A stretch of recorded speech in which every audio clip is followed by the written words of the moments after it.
With the clock ticking, time is running out. There is under 12 hours left in the January 2025 transfer window, and today is a crunch day for Aston Villa, and this is why. Will we address the centre-back issue, or will Unai Emery and Monchi go into this window believing they have enough? Will Asensio, Rashford, Donyell Marlin be what Villa need to bolster their attacking threat for the final half of the season? Will Leon Bailey be making a surprise move to Tottenham? And Ollie Watkins to Arsenal. Are we sure, Villa fans, that there's going to be no last minute swoop, as Arsenal still have not signed their number 9? Well, look into this video and let's talk all these subjects. And of course, I want to hear your thoughts. Let's smash the like button. Can we have 100 likes on this video? Subscribe to the channel as you're new, as we're on the road to 14.2k subscribers.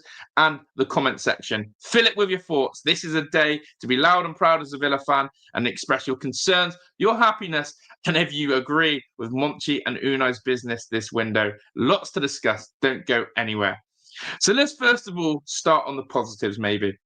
We saw that Marcus Rashford was confirmed with his loan deal to Aston Villa, in which we'll pay 75% of his wages, a whopping £275,000 a week, which does put him as one of our highest paid players now at Aston Villa. And of course, Rashford playing off that left-hand side is definitely going to bolster and improve us in terms of depth, with only Jacob Ramsey really being our most recognised player out there.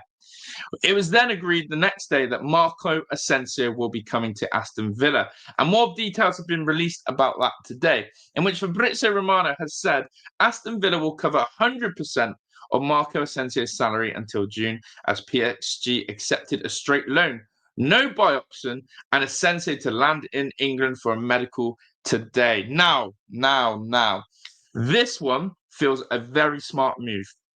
No obligation to buy, no buy option, just a straight out loan for a guy of Marco Asensio's quality. And what I look at that is let Asensio flourish. Let Asensio use his wonderful left foot. Let him feel what life is like in the Premier League. And if it works out, then we know in the summer we need to throw the checkbook at him. If it doesn't work out, then let's leave Asensio to have his PSG money. Let him go and rot in France and let him go find a league that he's suited to. And that, for me, is a really exciting part of this deal here, that there is no I buy option. So it's a free hit. It's a free hit. It's a clever free hit. It's a smart free hit. And it's something that I want Aston Villa to make sure they use. But here's another interesting stat about Asensio. Now, there's been a lot of talk about, is this guy going to be good enough? Is this what Aston Villa read? Is this what we need?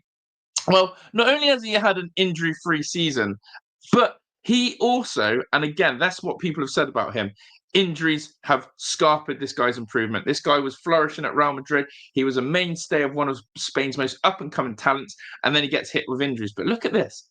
Among players in the top 5 leagues with 600-plus minutes, Marco Asensio has the highest non-penalty expected goals and assists per 90 at 1.21. He's also in the 99th percentile in a bunch of passing stats for forward, another chess piece for Unai Emery. Now, I just want to quickly go back to that first line. He has the highest non-penalty expected goals and assists per 90 for players among the top 5 leagues with 600-plus minutes. Wow. That, for me, is a steal. That, for me, is a gem. I don't want people to go, but it's the Farmers League, it's PSG, it's this, it's that. You have to create chances. You have to deliver your numbers. There's some players who go to PSG and absolutely flop. You know, it doesn't work out for them. They absolutely do not deliver. At least this guy has been delivering. He's been injury-free and he's been stepping up to the mark. And all I can say on Asensio is this. He's a loan deal. There's no obligation to buy. So let him carry this form into the Premier League. Let him cook with one of his left foot. And I want to see those stats. And I would love to see him finish the season with that exact stat that in the top 5 leagues, Marco Asensio has the highest goal and assist per 90 ratio to minutes. That would be incredible. So there's that one there. So positive news, tick. Now let's go to the outgoings. Let's go to what could be happening on the world of Aston Villa doing crazy Aston Villa stuff. It was emerged yesterday that Manchester United were interested in Leon Bailey. Now, from what I believe, the Leon Bailey news with Manchester United has gone quiet and Manchester United are not expecting him. That's what the Mirror has reported. But what has been coming to fruition is Spurs called Aston Villa to be informed of the situation of Leon Bailey. Spurs have made contact with us and they've picked up the phone and said, hey, Leon Bailey, talk to me. Okay, Spurs, I'll talk to you. I will drive him to you if you pay 30 plus million for this guy. I will drive you to the new White Hart Lane Stadium. I want my money back for what we got from Leon Bailey. Because anyone out there who's going to sit and defend this guy and say, we can't lose him, I want to know why. Because last season was a one-season wonder, and we were warned about this from Bayer Leverkusen fans. This guy has not been consistent enough. You have to look at his first 2 seasons at Villa, and then last year was an anomaly. This season, and I know I've just butchered that word, this season, he's gone back to the old Leon Bailey. Time to cash in. Time to cash in if the money is right. And what I'm saying is, let's get the fee we paid for Leon Bailey back. Now, we could overinflate this price if we want to, because Spurs are in an absolutely panic situation here. They seem to be panicking this window. They're losing out on players. They're making crazy offers. And even Axel Disaster Class has also rejected them. It's a bad window for Spurs, this. So I'm going to say that if they want a signing to keep their fan base happy, then let's go give them Leon Bailey. Can Aston Villa survive without Leon Bailey? Yes, we can, and I'll tell you why. Because we've got Donyell Marlon and we've got John McGinn who can play out there. We've also seen at the weekend with Wolves how Garcia likes to bomb forward. I think we can be okay. I think we can survive on that right-hand side without Leon Bailey, because it's not exactly like he's lit this season a light. It's not exactly like he's been a person who's helped us drive forward. I think he's actually hindered us this season, if I'm honest, by trying to keep faith in him week in, week out. So, Leon Bailey to Spurs. Keep your eye on this one.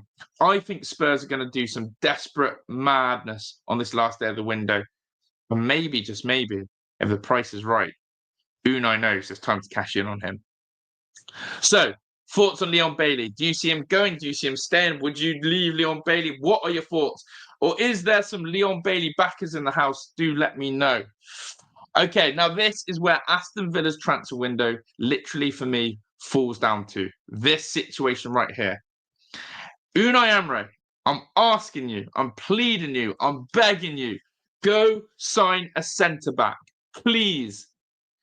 Because if you don't, this could be another real bad window. Don't care that we've got Rashford in, don't care that we've got Asensio in, don't care that we've got Malin in our attack. But if we keep leaking goals every week and our goal difference not above 0, then we've got a bloody issue here, Unai. You need to address it. But this worries me. The possibility of not signing a centre-back at all has not been ruled out this window. Villa insist a recruit will only be signed if they can improve the team. Unai, at this rate, a traffic cone can improve the team. At this rate, Axel Disaster Class could probably improve the way we're defending right now. He has rejected us. He's decided not to come. I don't want to see us go for Juan Foyth. That one now seems, again, another player who's not really keen to join us. Find me the player. Find me the player. No way can Aston Villa go on without another centre-half. I don't want to see another minute of Kamara being wasted at centre-back. I don't want to see another minute of Kamara being wasted at centre-back. And to make matters even worse, we've just let Sil Swinkles go to Bristol Rovers on loan. Yes, he's a youngster. Yes, he's an half. But come on. Come on. What are we doing here? We cannot rely on the recovery of Pau Torres and Tyrone Mings. We need a centre-back. I think our window falls down to this situation. No centre-back. If we do not get one in, I'm going to be fuming, and I will be calling out Monchi and Unai about what are they doing. Because this is now where it matters for me. We've got to stop leaking goals. There is no confidence in our back line at the moment to know that we're going to get a clean sheet. We have to stop leaking goals, and we have to find not square pegs and round holes, but the right fit. And for me, the right fit right now is a left-sided centre-back. Even if it's a short-term one, even if we don't see a future for it, please get someone in. Because top 4, top 5, it just slips away week in, week out when we don't have a defender in our squad. Again, would love to know your thoughts on that, but the clock is ticking. Villa, there's going to be incomings, there's going to be outgoings, and we'll be bringing those latest news for you. So make sure you get the notification bell on. Have your say in the comments. Make sure you smash that like button right now and subscribe to the channel. I'm out of here. More news coming on later today on the channel. I'm sure of it. Ta-da.